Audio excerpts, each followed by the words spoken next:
السلام عليكم ورحمة الله وبركاته. ازيكم حبايبي؟ عاملين ايه؟ اللهم صل وسلم وبارك على سيدنا محمد وعلى آله وصحبه وسلم. كل سنة وانتم طيبين.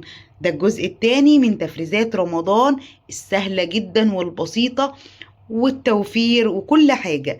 عملنا النهاردة صلصة المحشي، خزناها وشلناها بأقل مجهود وأقل تكلفة. عملت معاكم فرمت معاكم البصل وخزنته، وهتشوفوه معايا في باقي الفيديو. عايزاكم تشوفوها، خزناه بطريقة بسيطة جدا وسهلة جدا جدا، هتعجبكم وهتوفر عليكم كتير. وهخزن البطاطس اهيت عشان اقليها نص قلية كده واحفظها في الفريزر واطلع منها لسحور رمضان. وكان عندي كفتة عملتها وقلت في باقي الفيديو المقادير بتاعتها لو هتعمليها في البيت او هتعمليها عند الجزار. حلوة قوي وهتوفر علينا اي حاجة نقدر عليها، نخزنها ونوفر مجهود ووقت وفلوس. الايام دي الحاجة رخيصة والطماطم رخيصة، فنجيب اللي نقدر عليه، وربنا يا رب يديمها علينا نعمة ويحفظها من الزوال. وكل سنة وانتم طيبين. يلا بينا نشوف هنعمل ايه النهاردة. يلا بينا بقى نشوف هنعمل ايه. انا هنا كان عندي شوية قوطة معصورة، وهنا كده كان عندي شوية كده حلوين، جبتهم التلاتة ب10 بس كانوا مستويين شوية، سبتهم مع الحبة المعصورين دول. وهقول لكم هنعمل بيهم ايه دلوقتي. دول بقى شوية بصل احمر على ابيض، بس الاحمر قليل شوية. هعمل ايه بقى؟ هجري على طول قشرته وغسلته غسلة حلوة، هقطعه واحطه في الكبة وافرمه فرمة حلوة، ولا هي تبقى ناعمة قوي ان هو ينزل المية بتاعته، ولا ان هو يبقى خشن قوي. يلا بينا على الكبة على طول. افرمه واحط عليه معلقة ملح واحدة في كل الكمية دي، هي مادة حافظة بس معلقة اكل. وافرمه وارجع لكم على طول اقول لكم هنعمل بيه ايه. فرمت كل البصل اللي كان معايا. بصوا انا حبيت ان انا احط الاحمر مع الابيض عشان ما يدينيش لون ابيض بس. تمام، حطيته اهو فرمته على طول وبسرعة جدا. هحطه في الاكياس عشان البصل طبعا مش عايزة ان المية بتاعته تنزل. بصوا الفرمة بتاعته لا ناعمة ولا خشنة، تمام يعني في الوسط كده. هحطه في الاكياس بتاعته بسرعة عشان ما بوظش الكمية دي، وهوريكم كيسته ازاي. وبعد كده هنحطه في الفريزر على طول. طبعا عشان التصوير فبياخد مني وقت بس، لكن انتي هتفرميه وتحطيه في الاكياس وتحطيه في الفريزر على طول. تمام، هحطه في الاكياس على طول وارجع لكم. خلصت الكمية بتاعتي حطيتهم في الاكياس.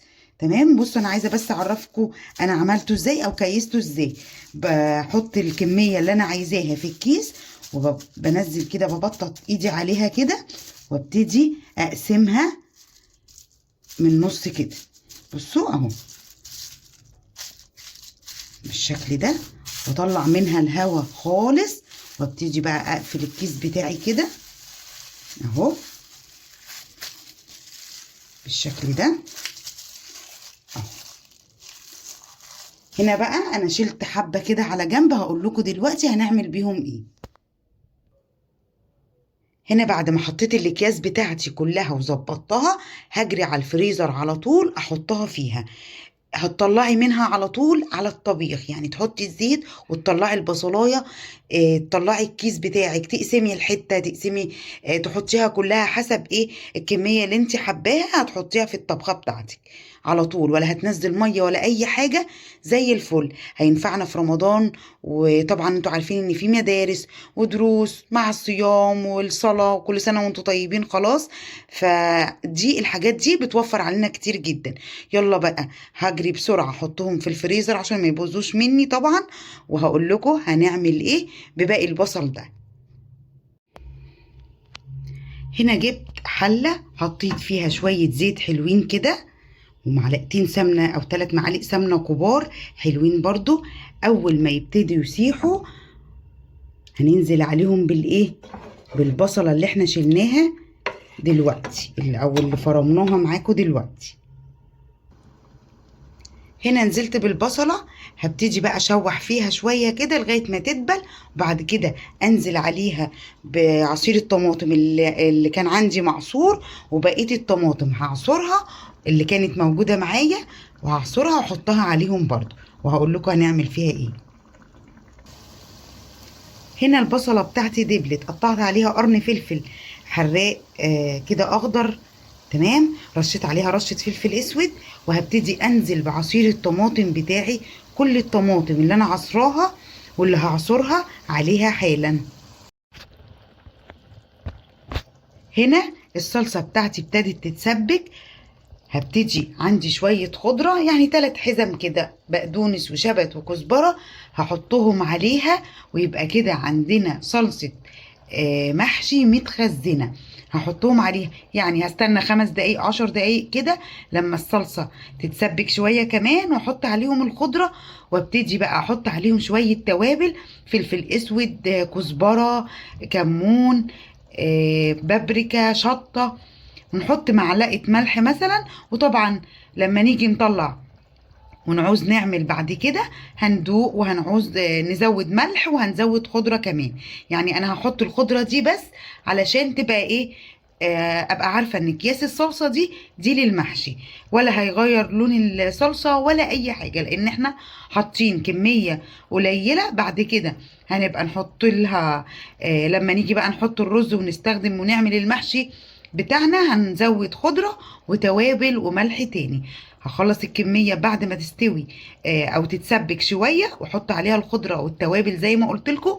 يلا بينا بقى نشوف مخزنين ايه تاني او هنجهز ايه تاني.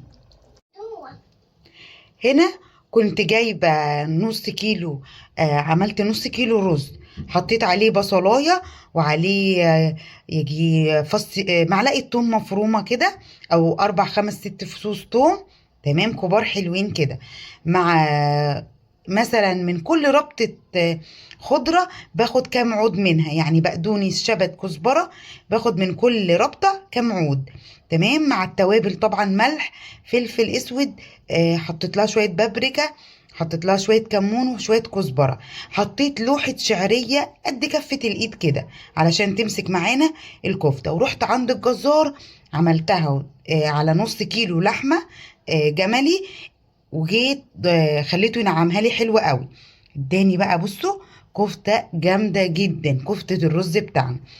لو عندك عايزة تعمليها في البيت، بتجيبي اللحمة المفرومة من عند الجزار، وبتحطي لو عندك بقى رز مطحون ده بيتباع عند العطار، تمام، هتجيبيه، هتحطي لكل نص يعني نص كيلو اللحمة بنحط عليها 400 جرام من الرز، يعني كوبايتين من بتوع الشاي اللي احنا بنشربهم العاديين دول. الكوبايه 200 جرام، هنحط كوبايتين على نص كيلو اللحمه، ونحط التوابل اللي قلت لكم عليها، والبصلايه والثوم والخضره، وهنضربها في الكبه لو عندنا او عايزه تعمليها في البيت.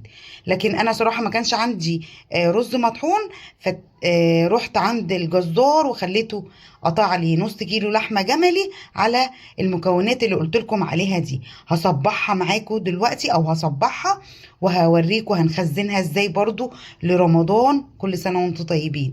وهنا جبت طبعا موسم البطاطس المرملة، بصوا اهي، بعشقها، لازم اخزنها كل سنة بأي كمية او اي حاجة تطلع. بصوا هي بتبقى لونها كده لان هي بتتزرع في الجبل، مش في الطينة.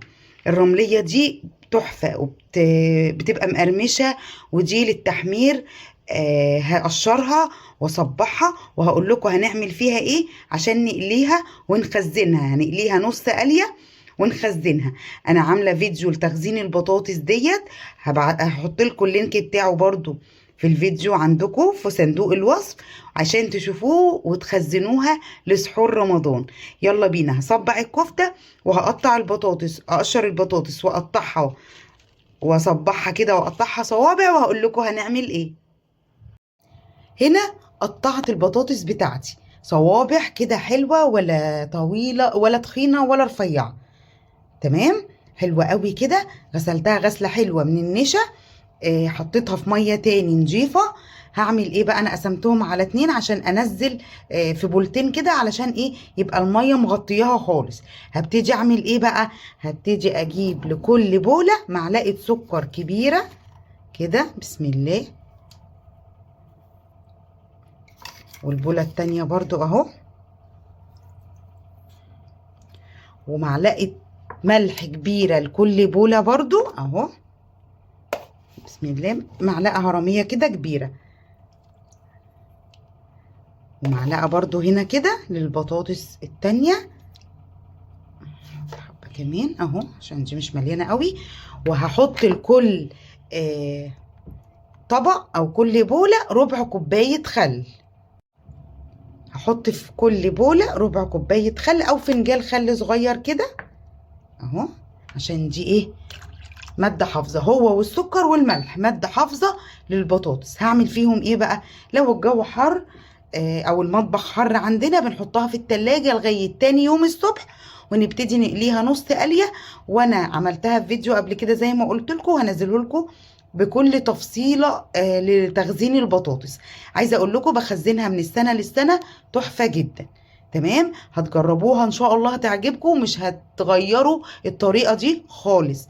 تمام. هنا بقى كانت الصلصة بتاعتي بتاعت المحشي اللي انا عملتها، حلة بسم الله ما شاء الله بحبة الطماطم اللي كانوا عندي مستويين وشوية الخضرة والبصل اللي خدتهم مكان خزناه. عملت حلة ايه، صلصة محشي. هبتدي خليتها تدفى شوية اهي، بعد ما غليت واتسبكت تمام التمام حطيت لها معلقة ملح واحدة، حطيت لها حبة فلفل اسود، كمون، كزبرة، رشة نعناع ناشف كده، طحنتها كده ورحت حطهم تمام مع الخضرة بقى، ورقتين لوري كده، حاجة تمام التمام. سبتها تهدى خالص اهي بقت حلوة. هبتدي ايه، احطها في اكياس وارجع لكم واقول لكم هنعمل ايه تاني. حطيت الصلصة بتاعتي في الاكياس، عايزة اقول لكم ريحتها تحفة جدا، هتوفر عليكي حاجات كتير. يا دوبك هتطلعيها من الفريزر تسيح وتفك كده. ولو حابه تزودي عليها اي حاجه هتزودي، حابه تزودي عليها طماطم تاني هتزودي، حابه تزودي آه خضره، توابل، اللي انت عايزاه. عايزه اقولك هي فيها كل حاجه. يا دوبك هتزودي شويه خضره بس طبعا على الرز بقى زي ما بنعمل المحشي، عشان ايه، احنا مش حاطين لها خضره كتير عشان يبقى لونها احمر كده وجميل زي ما انتم شايفين. ريحتها تحفه جدا، هتوفر عليكي في شهر رمضان، وكل سنه وانتم طيبين يا رب. وادي البطاطس بتاعتي هحطها يا بره يا في التلاجة، واستخدمها بكره بقى، ابتدي اقليها نص قليه كده واجهزها واشيلها واخزنها لرمضان برضو، كل سنه وانتم طيبين. وادي الكفته بتاعتي بقى، عملت طبق كبير وطبق صغير، وكمان عملنا طبق تاني كده قليناه، وعملنا شوية بطاطس جنبه، صراحة ما قدرناش نستحمل، حمرنا شوية بطاطس وشوية كفتة وشوية طماطم كده مخللة، حاجة جامدة جدا، وكلناهم وبألف هنا وشفا للي كل. فخزن الطبقين دول. ممكن الحبة صغننين دول ممكن ابقى اعملهم مع شوية بطاطس محمرة برضو، بتبقى حلوة قوي وهي مقلية كده. ودول ان شاء الله برضو في اكلة كده مع شوية بطاطس مكعبات، طبيخ جامد جدا. طبعا انتوا عارفين الكفتة ام رز جامدة جدا. طبعا عملنا معاكم او خزنا معاكم البصل، بس طبعا مش هقدر اجيبه لكم تاني لان حطيته في الفريزر زي ما قلت لكم في اول الفيديو، علشان ما نخسرش البصل اللي احنا عملناه. عايزاكم بقى تنزلوا السوق، اي حاجة تتبقى معاكم او تتوفر معاكم تجيبوا بيها اي حاجة وتخزنوها، هتشيلوها هتريحكم كتير وتوفر عليكم كتير جدا جدا، وهتنفعنا. مش هنتعب نفسنا في شهر رمضان، هيبقى على قد الطبخة على طول، هتطلعي جاهز من الفريزر وهتشتغلي بيه على طول. طبعا على قد كمية المكان اللي عندك وعلى قد إمكانياتنا بنعمل وبنخزن، وربنا يديمها علينا نعمة. وما تنسونيش في اللايك والاشتراك وتفعيل الجرس، وربنا يديمها علينا النعمة. والسلام عليكم ورحمة الله وبركاته.